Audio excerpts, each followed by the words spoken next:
System घेऊयात. सध्या 8.1 घेऊ आपण, मग तुम्हाला 10 मध्ये पण दाखवतो. ठीक आहे. कोणती ऑपरेटिंग सिस्टीम चालते आपल्याला?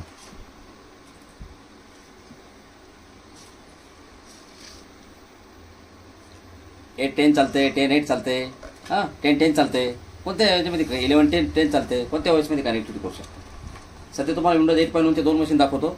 मग विंडोज 8.1 to 10 कनेक्ट करू आपण. कोणते सिस्टीम थोडासा फरक येतो, जास्त काही नाही असा, म्हणजे एक निग्लिजेबल फरक आहे असा. हो, इथं विंडोज 8.1 चालू करू. इथं विंडोज 8.1 चालू झालेली आहे. ठीक आहे. ओके.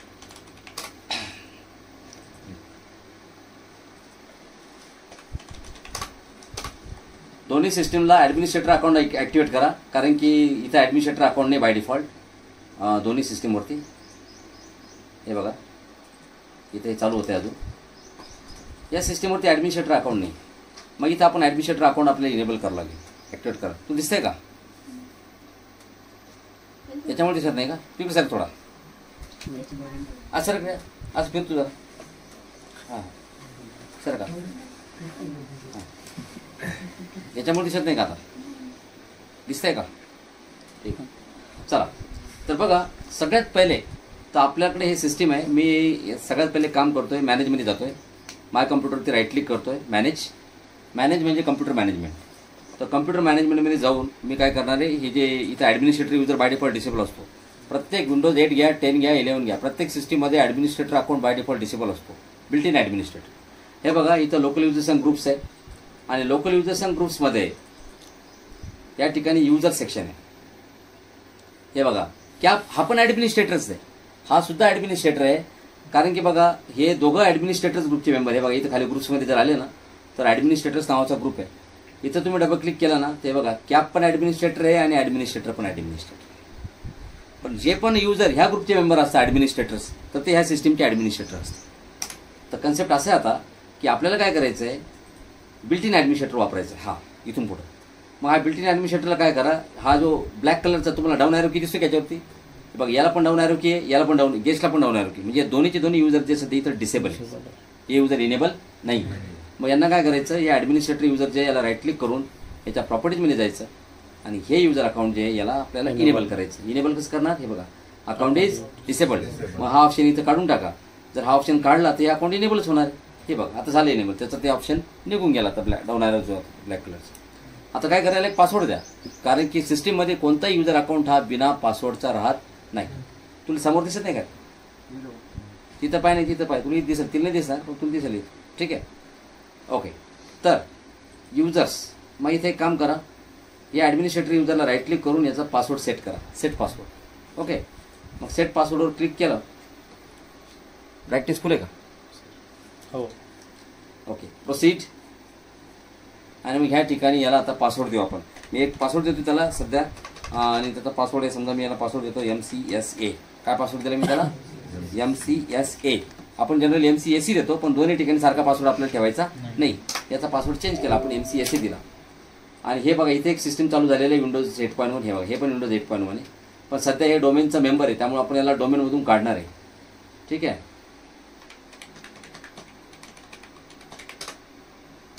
याचा ॲडमिनिस्ट्रेटर अकाउंट चालू आहे आणि याचा पासवर्ड MCSE. काय? MCSE हा पासवर्ड आहे याचा ॲडमिनिस्ट्रेटर. हे चालू झालं. फक्त आपलं एकच काम करायचं आहे, हे सिस्टीम ऑलरेडी डोमेनमध्ये आहे, सध्या डोमेनचा क्लायंट आहे, याला मी डोमेनमधून काढतो, वर्कग्रुप नेटवर्कमध्ये घेतो. 2 टाईपचे नेटवर्क असते, वर्कग्रुप नेटवर्क आणि डोमेन बेस्ड नेटवर्क. आता क्लायंट सर्व्हर नेटवर्क म्हणजे डोमेन बेस्ड नेटवर्क. आता कन्सेप्ट काय असतो माहिती का, मी तुम्हाला एक्सप्लेन करतो थोड्या वेळाने. वर्कग्रुप नेटवर्क म्हणजे असं आहे की ज्या नेटवर्कमध्ये एकही सर्व्हर नाही, म्हणजे जो कोणाचा गुलाम नाही. आता हे सिस्टीम सध्या गुलाम आहे, म्हणजे डोमेनचं क्लायंट आहे, ज्या डोमेनच्या पॉलिसीज असतात त्या सगळ्या याच्यावरती लागू होणार. समजलं तुम्हाला? सर्व्हर कंपनी डोमेन म्हणजे काय, सर्व्हर, सर्व्हरच्या सगळ्या पॉलिसी याच्यावरती अप्लाय होणार. आणि हे इकडले जे सिस्टीम आहे आपलं, हे वर्कग्रुपमध्ये. हे बघा हे जे सिस्टीम आहे आपलं विंडोज 8.1 हे वर्कग्रुपमध्ये. कारण तुम्हाला बघायचं असेल ना तर बघा माय कम्प्युटरवरती राईट क्लिक करायचं आणि त्या प्रॉपर्टीजमध्ये तुम्ही जर गेले, म्हणजे सिस्टीम प्रॉपर्टीज म्हणतो आपण याला.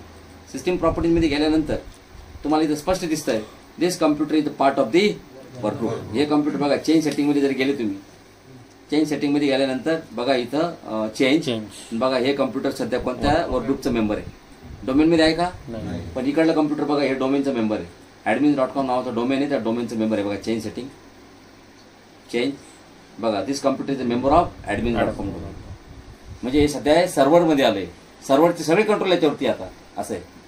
आता तुम्ही बघितलं ना, तुम्हाला जर माहीत असेल तुम्हाला सांगतो. आता जेवढे पण लोक वर्क फ्रॉम होम आहे, आता माझे जेवढे, आता माझी खूप सारी, चला याला वर्कग्रुपमध्ये घेऊ आपण. वर्कग्रुपचं नाव काही देऊ शकता, पण जनरली आपल्याकडे त्या वर्कग्रुपचं नाव वर्कग्रुपच म्हणून याचं पण आपण वर्कग्रुपच दिलं. ठीक आहे ना, तुम्ही वर्कग्रुपचं नावही देऊ शकता, असं काही नाही, त्याला वर्कग्रुपच द्यावं लागतं.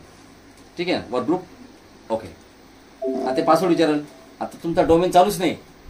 डोमेन जर चालू असतं तर आपण पासवर्ड दिला असता, पण डोमेन चालूच नाही, मग काही टाईप करतील काय फरक पडतो. ठीक आहे ना, डोमेनच बंद आहे ना, तर डोमेन सर्व्हर चालू असतं तर मग त्याला पासवर्डच लागला असता एकदम काय. आणि एक रिस्टार्ट करावं लागेल. आता रिस्टार्ट झालं की आता हे वर्कग्रुपमध्ये आलं, ते वर्कग्रुपमध्ये, हे वर्कग्रुपमध्ये, दोघं वर्कग्रुपमध्ये आले. कम्प्युटर तयारी झाली. आता तुमची जर नवीन कम्प्युटर असेल तयार करायची गरज नाही, ते तर काय त्यांची तुम्ही नावं दिली. बघा ह्या कम्प्युटरचं नाव आहे क्लायंट 32. एका कम्प्युटरचं नाव आहे क्लायंट 32, बरोबर आहे. आणि दुसऱ्या कम्प्युटरचं नाव आहे, चालू होतं थांबा, याचा ॲडमिनिस्ट्रेटरचा पासवर्ड आहे काय याचा, ए दिला का, बरोबर. नाही हा MCSE आहे, हे त्याला दिलेला आहे, याला आहे हा MCSE, हा MCSE. याचं नाव बघ काय, हे सिस्टीम प्रॉपर्टीजमध्ये गेले की याचं नाव कळतं. तो एक क्लायंट 32 आहे आणि याचा IP, याचं नाव काय क्लायंट 71 आहे. तर आपण IP ॲड्रेस देताना काय करू, आता याचा IP ॲड्रेस 71 ठेवू आणि त्याचा 32 ठेवू, म्हणजे आपल्याला समजून येईल. समजलं ना तुम्हाला, असं तुम्हाला ताबडतोब कळेल. चला, आपलं टार्गेट आज IP ॲड्रेस देणे, बरोबर आहे की नाही. आणि IP ॲड्रेस देऊन ह्या दोन कम्प्युटरमध्ये आपल्याला कम्युनिकेशन करायचं. कन्सेप्ट समजलं का तुम्हाला. चला, तर याचं नाव आहे क्लायंट 71. मग हा क्लायंट 71 जो आहे ना, याला आपण IP ॲड्रेस देणार आहे. IP ॲड्रेस देण्यासाठी तुम्हाला कमांड लाईन पण मेथड आहे IP ॲड्रेस देण्याची, पण आपण कमांड लाईन वापरणार नाही आता. आपण ग्राफिकलच बघणार आहे. कमांड लाईन तुम्हाला पुढे सगळं शिकायला मिळेल, टेन्शन नाही. हां, तर ग्राफिकल IP ॲड्रेस कसा देतात. ग्राफिकल IP ॲड्रेस देण्यासाठी म्हणजे सिस्टीमला तुम्हाला IP ॲड्रेस द्यायचा, तर IP ॲड्रेस देण्यासाठी तुम्हाला जावं लागतं कंट्रोल पॅनलमध्ये. कुठे जावं लागतं, कंट्रोल पॅनल. 3-4 मेथड आहे, मी तुम्हाला दोन सगळ्या सांगतो. कंट्रोल पॅनलवरती डबल क्लिक करा, कंट्रोल पॅनल ओपन करा. झालं ओपन. कंट्रोल पॅनल ओपन झाल्यानंतर त्याच्यामध्ये असतं नेटवर्किंग अँड शेअरिंग सेंटर, म्हणजे नेटवर्क अँड शेअरिंग सेंटर. हे बघा नेटवर्क अँड शेअरिंग सेंटर आहे. या नेटवर्क अँड शेअरिंग सेंटरमध्ये जा. कोणतेही ऑपरेटिंग सिस्टीम घ्या तुम्ही. तुम्ही जर Windows 11 जर घेतली आहे बाई, फिजिकल मशीन आहे, हां फिजिकल मशीन Windows 11, मी याच्या कंट्रोल पॅनलमध्ये गेलो. हां, याच्या कंट्रोल पॅनलमध्ये गेल्यानंतर इथं पण नेटवर्क अँड शेअरिंग सेंटर असतं आहे काय, बघा आहे तिथं पण, तसं इथं पण. इथं असं उघडलं, तिथे पण त्याच पद्धतीने. हे बघा कंट्रोल पॅनल, हे नेटवर्क अँड शेअरिंग सेंटर. हे बघा आहे का, इथं ऑप्शन आहे चेंज अडॅप्टर सेटिंग्स. काय ऑप्शन इथं, चेंज अडॅप्टर सेटिंग्स. मग आपल्या कम्प्युटरला जे फिजिकल लॅन कार्ड असतं ना, त्या फिजिकल लॅन कार्डसाठी इथं लॉजिकल कनेक्शन असतं. फिजिकल लॅन कार्डला लॅन कार्ड म्हणतात आणि लॉजिकल त्याचं जे कनेक्शन असतं त्याला नेटवर्क कनेक्शन म्हणतात. तर हे नेटवर्क कनेक्शन. तुमच्या कम्प्युटरला जर फिजिकल लॅन कार्ड जर नसेल तर हे कनेक्शन येणार नाही. समजलं ना तुम्हाला. आता बघा आपलं physical LAN card, physical laptop दाखवतो तुम्हाला. हां, हे फिजिकल लॅपटॉप आहे, म्हणजे फिजिकल मशीन आहे Windows 11. मग Windows 11मध्ये जर आपण जर इथे गेलो चेंज अडॅप्टर सेटिंग्स, मग इथे तुम्हाला खूप साऱ्या गोष्टी दिसेल. आणि बघा एक जर सोडलं ना, बाकी सगळ्यांना रेड फुल आहे बघा. हा नाही बघा, हे बघा रेड फुली. ते म्हणतं नेटवर्क केबल अनप्लग्ड. आता तुम्ही असेल सर काय आहे, बघा ह्या सिस्टीमला फिजिकल लॅन कार्ड नाही. ते केबलवाला असतं का वायर्ड लॅन कार्ड, ते नाही याला. अहो एवढे डिझाईन तिथं पतलं लॅन कार्ड बसेल कसं त्याला. पण हे बघा याला डॉकिंग स्टेशन लावलेलं आहे. हा दिसतो तुम्हाला, हा डॉकिंग स्टेशन, हा USB पोर्टवर लावले बघा. याला लॅन कार्ड आले एक नाही बघा, दिसतो तुम्हाला. अरे कुठे या बाजूला आहे बघा, हे बघा दिसतं की इकडं, हे बघा हे लॅन कार्ड. म्हणजे डॉकिंग पोर्ट जो आहे ना, हा लॅन कार्ड आहे, तर हा लॅन कार्ड येतो. तुम्हाला सांगतो मी जर हे काढून जर घेतलं ना, आता हे काढलं तुम्हाला दिसणार नाही. समजलं का तुम्हाला, कारण की तुमचा TV पण याच्यावरती चालू आहे ना. हे जर काढून घेतलं ते गायब होऊन जाईल. हे दिसतं तुम्हाला, हे गायब होऊन जाईल.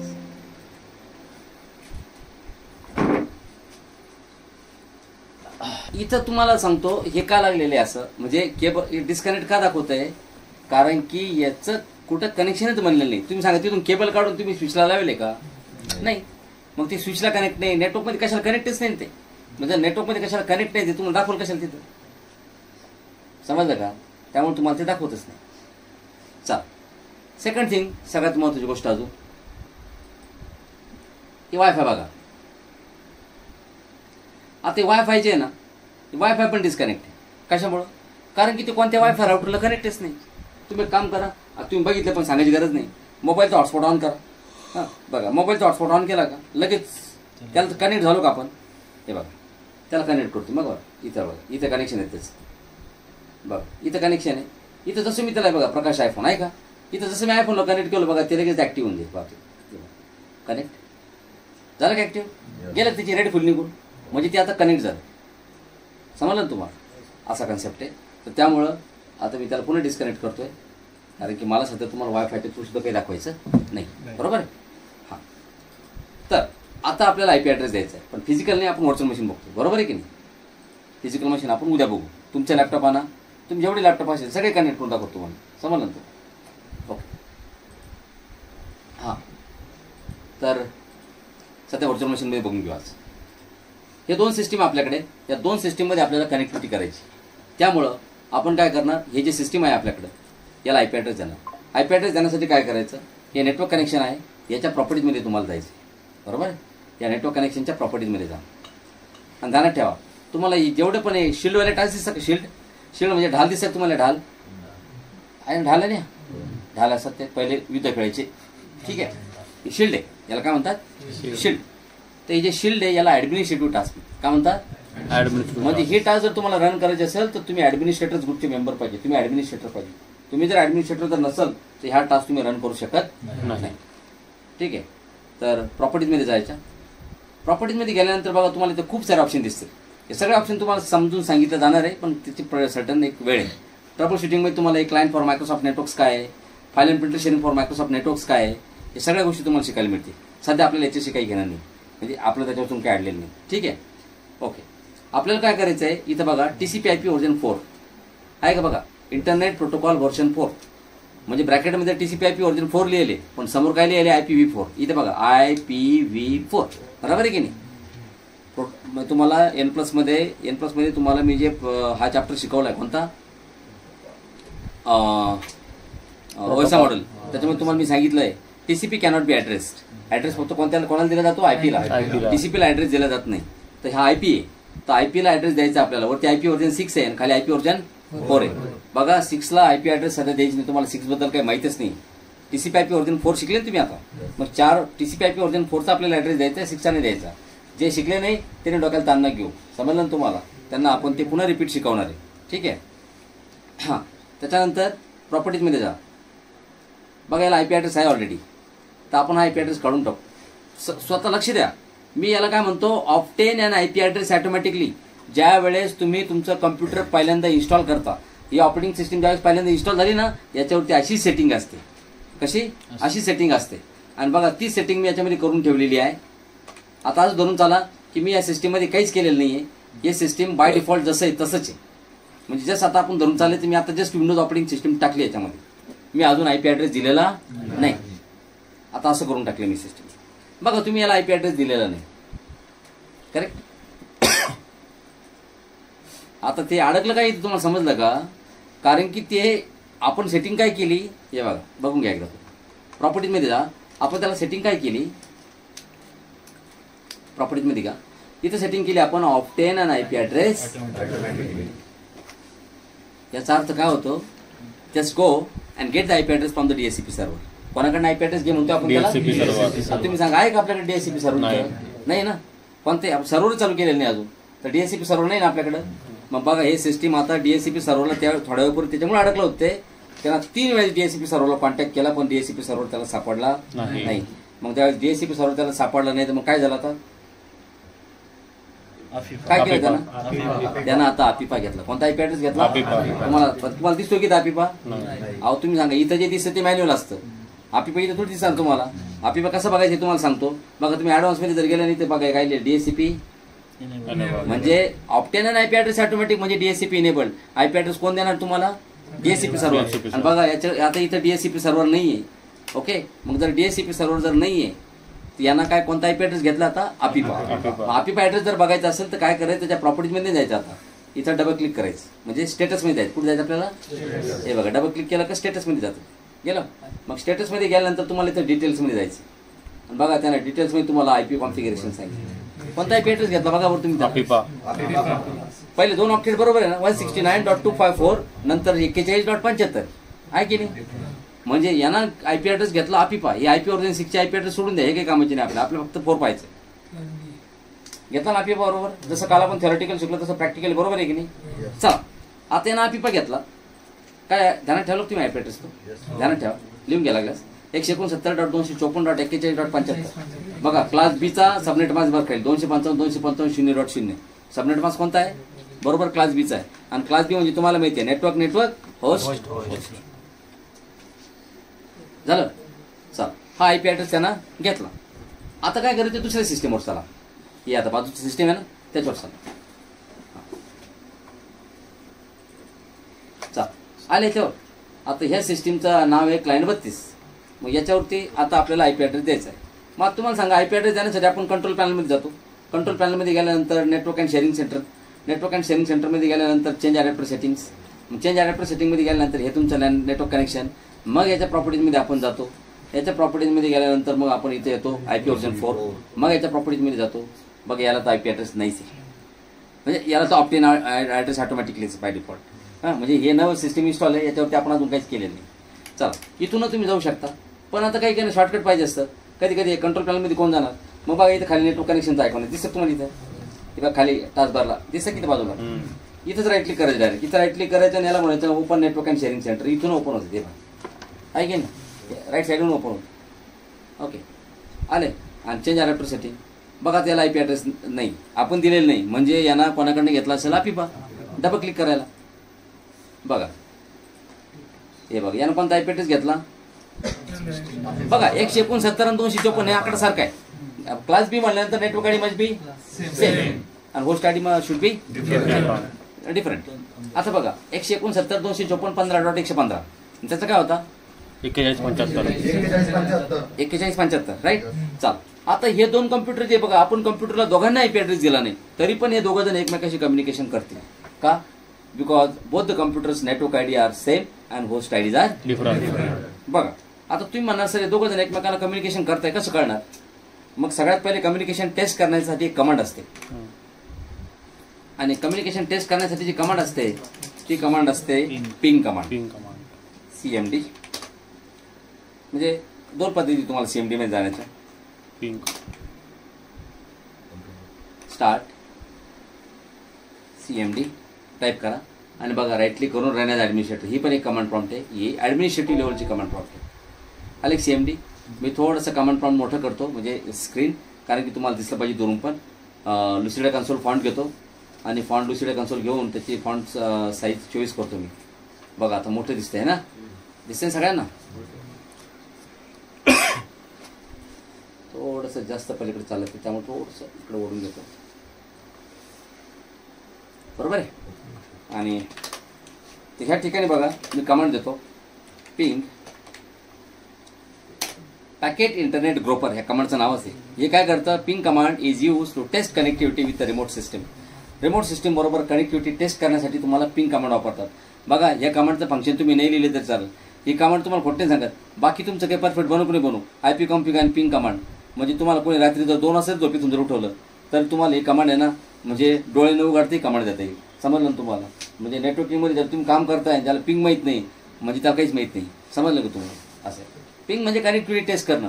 आता ही कमांड तुमची दररोज आहे तुम्हाला. ते म्हणतात ना ते 5 कोण दिले असं म्हणतात ना की ते तसं आहे तुमची दररोज आहे तुमच्या. दररोज जे वापरणार ते तुमच्या ध्यानात नाही राहणार किंवा होणार नाही असं होणारच नाही. दररोज पिंग वापरायची आपल्याला. IP कॉन्फिग कमांड वापरायची.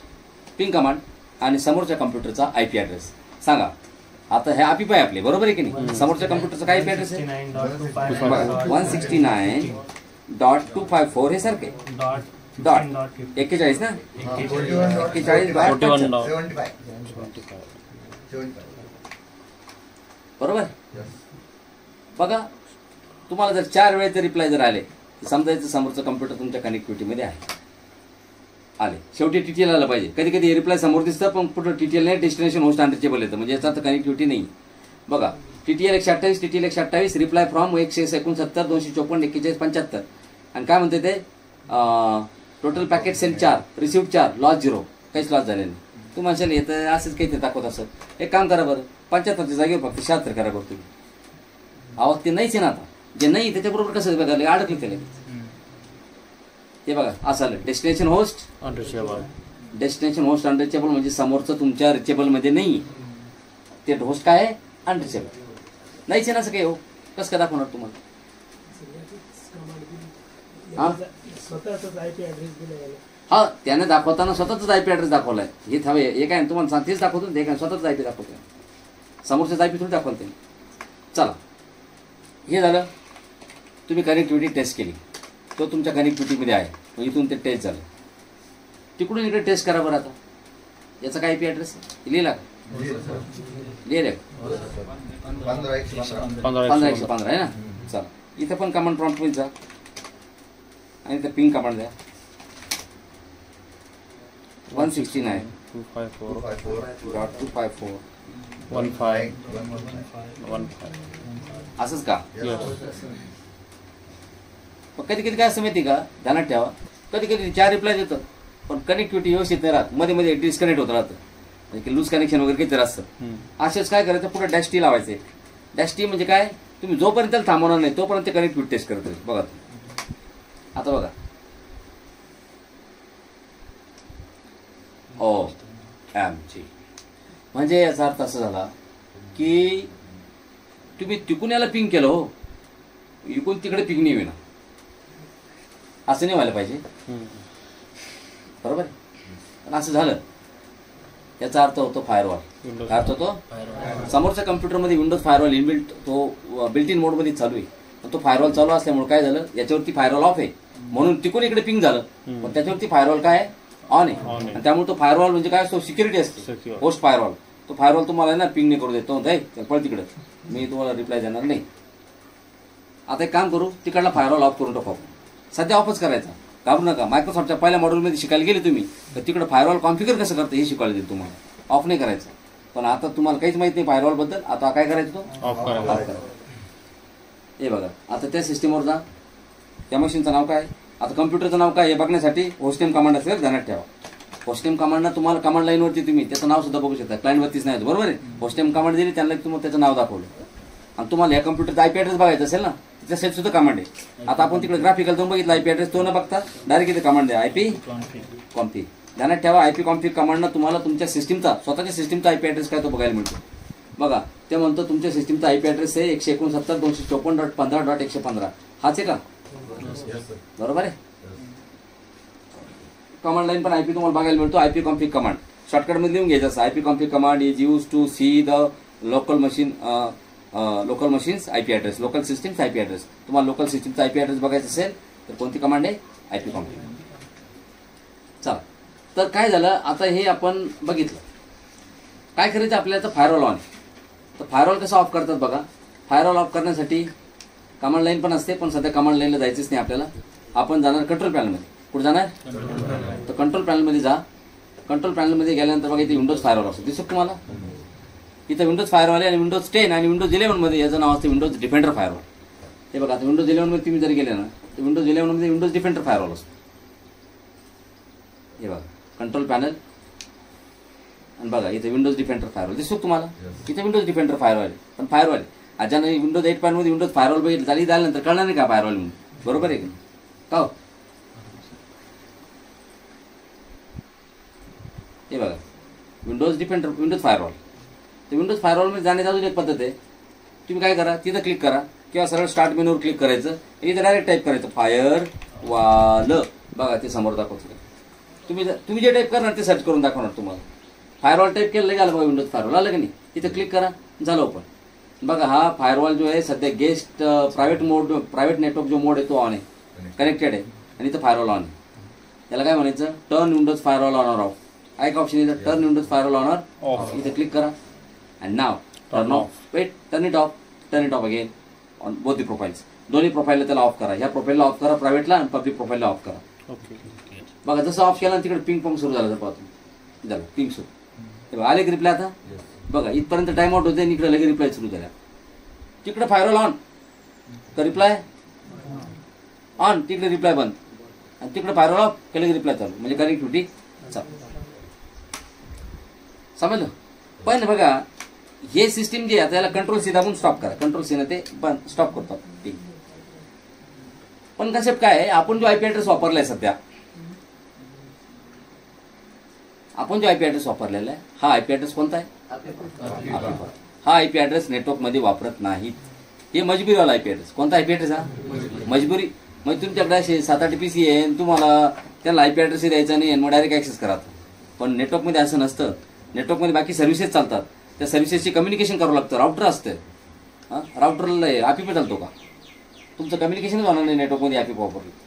त्यामुळे आपिपा कोणी वापरत नाही. तुम्हाला मी सांगितलं फक्त बा, तुम्ही जर मशीनला आयपी ॲड्रेस दिला नाही आणि नेटवर्कमध्ये DHCP सर्व्हर जर नसेल, तुमचं सिस्टीम स्वतःलाच एक आयपी ॲड्रेस देतं. तेच बघितलं आपण आता आपिपा असतो. चला, आता आपल्याला काय करायचं आहे, या सिस्टीमला मॅन्युअल आयपी द्यायचा आहे. काय नाव आहे सिस्टीमचं?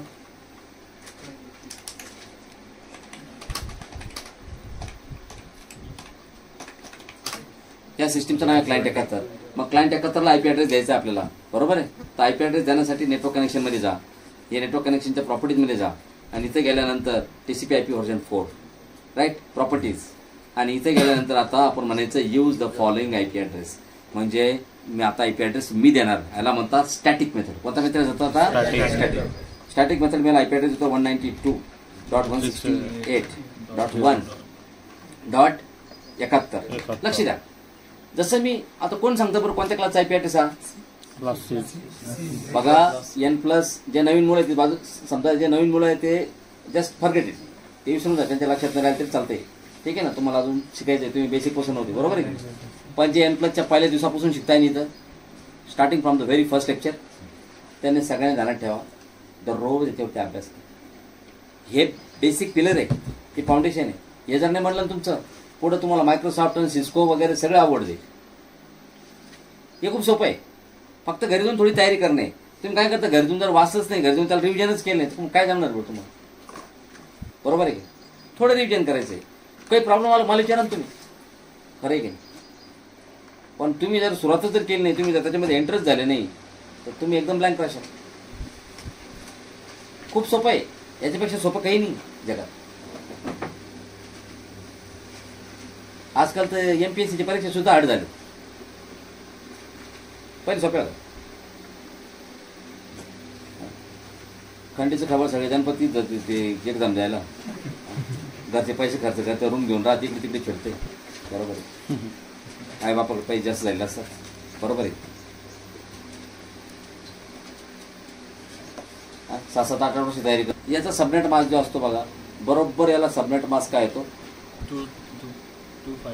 क्लास Cचा. कोणता सबनेट मार्क्स येतो? टॅब मार तुम्ही याला. Network network network host. बघा तुम्ही क्लास Aचा आयपी ॲड्रेस द्या. 10.10.10.10. बघा काही द्या पुढे, असं 10च्या नंतर काही जातील, बरोबर आहे की नाही? 10 द्या, 11 द्या, क्लास A ना. बघा कोणता काय आला बघा, नेटवर्क होस्ट होस्ट होस्ट. बघा तुम्ही क्लास Bचा आयपी ॲड्रेस दिला तर ऑटोमॅटिक 172.16.20.100. बघा नेटवर्क नेटवर्क होस्ट आहे की नाही? मग सबनेट मार्क्स बरोबर तुमच्या क्लासचं यानं चाला, बरोबर आहे की नाही? आता बघा मी जर आयपी ॲड्रेस दिला इथं 127. बघा ते काय म्हणतं लगेच, तुम्हाला मी शिकवलंय ना 127 ही रेंज रिझर्व आहे. ते बघितली ना, रिझर्व आहे की नाही? 127 हा आयपी ॲड्रेसचा जे रेंज आहे ही तुम्ही कम्प्युटरला देऊ शकत नाही. It is reserve for loopback testing. म्हणजे तुमचं लॅन कार्ड प्रॉपरली फंक्शन करतंय का नाही, TCP/IP वर्किंग करतंय की नाही, याच्यासाठी ते रिझल्ट ठेवलं आहे. समजलं तुम्हाला? म्हणजे बघा तुम्ही कमांड प्रॉम्प्टवरती जा, हे कमांड प्रॉम्प्ट आहे आणि तुमच्या स्वतःच्या सिस्टीमलाच तुम्ही काय करा, टेस्ट करा. कसं? पिंग स्पेस 127.0.0.1. बघा रिप्लाय येईल तुम्हाला. म्हणजे ते टेस्ट करतं की याचं लॅन कार्ड चालू आहे का, याचं TCP/IP फंक्शन करतंय का. बघा 4 पाठवले, 4 रिप्लाय आले, लॉस 0 झालं. आलं की नाही? बरोबर. असं हे स्वतःला टेस्ट करण्यासाठी असते. ते लोकल होस्ट म्हणतात. या पिंगला दुसरं पण नाव आहे, या पिंगला लोकल होस्ट पण म्हणतात. या पिंगला 127ला पण 127 घेतलं त्यानं. 127 तुम्ही कम्प्युटरला आयपी ॲड्रेस देऊ शकत नाही, कारण तो A मध्ये पण नाही, B मध्ये पण नाही आणि C मध्ये पण नाही. तेच जाऊ द्या तुम्ही. मी आयपी ॲड्रेस दिला 192.168.1. आणि मी याच्यानंतर दिला आयपी ॲड्रेस 260. बरं का, 26 झाला आता. आणि पुढे एक 0 मारला गेला की जेरर देते. तेव्हा 266 is not a valid entry. Please specify value between 1 and 255. ते म्हणतं 260 हे चुकीचं आहे. 0 पासून तर 255 पर्यंत व्हॅल्यू आहे, त्याच्या पुढे जाता येत नाही. कोणत्याच अपडेटमध्ये जाता येत नाही. पण तुम्ही म्हणशाल 255 सुद्धा घेत नाही ते. आता तुम्हाला काय वाटतं 255 झालं आलं इथं पहा, करा बरोबर की घेतं पहा बरोबर तुम्ही. ते लगेच मेसेज देतं सगळे वन करून टाकले तुम्ही राव. एक IP ॲड्रेस हा ब्रॉडकास्टसाठी लागतो. कशासाठी? मग प्रत्येक सबनेटमध्ये प्रत्येक नेटवर्कमध्ये शेवटचा ॲड्रेस हा ब्रॉडकास्ट असतो. मग त्याच्यामध्ये सगळ्या शेवटचा 255 आहे की नाही. मग ते घेणार नाही ते. ओके केलं की ते मेसेज येतं. The combination of IP address and subnet mask is invalid. All of the bits in the host portion are set to 1. Please enter the valid combination. त्यामुळे चुकीचं आहे 255 नाही. मग तुम्ही जर 254 जर घेतला तर 254 घेईल बघा ते. का 254 हा व्हॅलिड होस्ट आहे बघा. 254 बरोबर घेतला की नाही. असं कन्सेप्ट म्हणजे 1 पासून तर 254.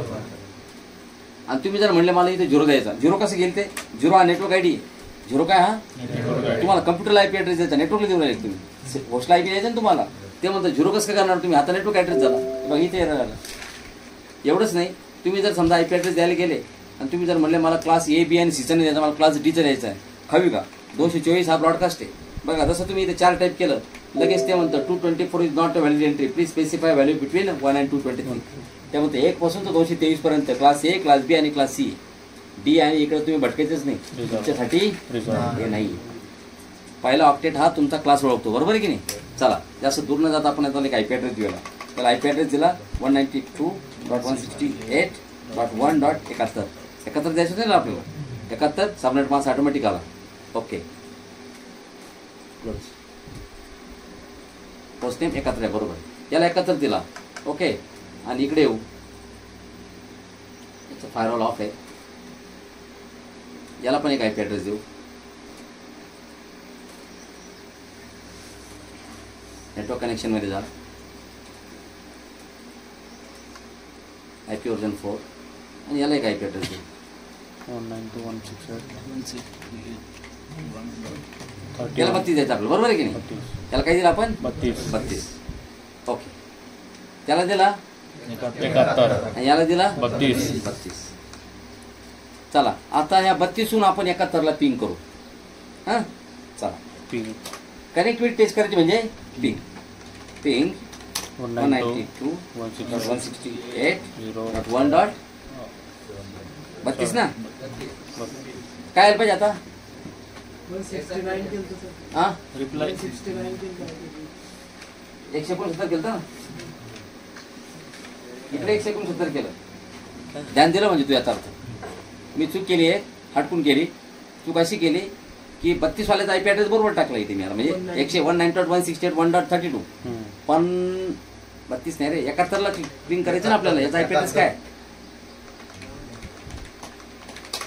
याचा IP ॲड्रेस आहे 32. पण 32ला बघा मी ते 169 केलंय. म्हणजे हा क्लास C आहे. कोणता क्लास आहे? C मध्ये पहिले 3 ऑक्टेट हे नेटवर्क ID असतात. तुम्ही सांगा या दोघांचे 3 ऑक्टेट सारखे आहे का आता? मग बघा यांच्या दोघांचे पिंग होणार नाही. तुम्हाला हेच दाखवायचे मला. ठीक आहे ना. पिंग 192.168.1.71. त्याचा IP ॲड्रेस 71 बरोबर ना असा. त्याचा IP ॲड्रेस बघा. समोरच्या कम्प्युटरचा IP ॲड्रेस 171 IP ॲड्रेस बघा. बघा याचा IP ॲड्रेस 71 IP कॉम्प्लेट. याचा IP ॲड्रेस 192.168.1.71 आहे ना. तर आपण आता याच्यावरून पिंग करतोय कशावरून? 32 71ला. आणि तुम्ही बघा -T मारतो तुम्हाला इथे मेसेज येईल बघा. पिंग ट्रान्समिट फेल्ड जनरल फेल्युअर. बघा तुम्ही आहे का? आला की नाही असंच मेसेज? याचा अर्थ असं झाला. असा मेसेज जर आला तर समजून घ्यायचं बरोबर की तुम्ही अशा कम्प्युटरला पिंग करू राहिले जे त्याचा तुमचा नेटवर्क सारखा नाही. तुमच्या दोघांची नेटवर्क ID वेगवेगळी. कळलं तुम्हाला? असं एरर जर आला तर समजायचं तुमच्या दोघांमध्ये कोणतंही कम्युनिकेशन बनवू शकत नाही. कारण की आपल्याकडे राउटर आहे का? नाही. मग शांत बसायचं. दोघांना सारख्या सबनेटचा IP द्यायचं. समजलं ना तुम्हाला? आणि सारख्या सबनेटचा IP कसं देतात तुम्हाला माहिती आहे. याचा IP ॲड्रेस चेंज करा आता. आपण मी चूक केली म्हणजे मला तुम्हाला दाखवायचंच होतं की नाही होणार म्हणून मी ते चुकीने टाकलं. माझ्याकडून चूक नाही झाली ऍक्च्युली. समजलं ना तुम्हाला? 168 इथे काय करा? 168 8 करा. आता दोघांचे नेटवर्क ID सारखे झाले. Network ID must be same आणि host ID different should be different. बघा बरं आता चालू नाही रिप्लाय लगेच. हे बघा रिप्लाय फ्रॉम TTL व्हायला पाहिजे नंतर. आता तुम्ही म्हणशाल सर ठीक आहे झाले मग का 2 मशीनमध्ये का पिंकच खेळायचे का आपल्याला? असं असतं 2 सिस्टीममध्ये आपल्याला पिंकच खेळायचे. एकमेकांना आपल्याला आता फोल्डर शेअर करायचे, एकमेकांना ऍक्सेस द्यायचा आहे बरोबर आहे की नाही. हे सगळं आता एक सिस्टमॅटिक चालतं. कनेक्ट झाले का आता? हा करेक्ट झालं. पॅकेट पाठवले 56चे 56 रिसिव्ह झाले आणि लॉस काय झाला 0. काहीच लॉस झालेला नाही. कमांड प्रॉम्प्ट मिनिमाइज करा. एखादा लॉस झाला असता ना. हा एखादा लॉस झाला असता. नाही झाला. पुढे झाला झाला असता काही प्रॉब्लेम नाही. 56 पॅकेटमधून जर एक लॉस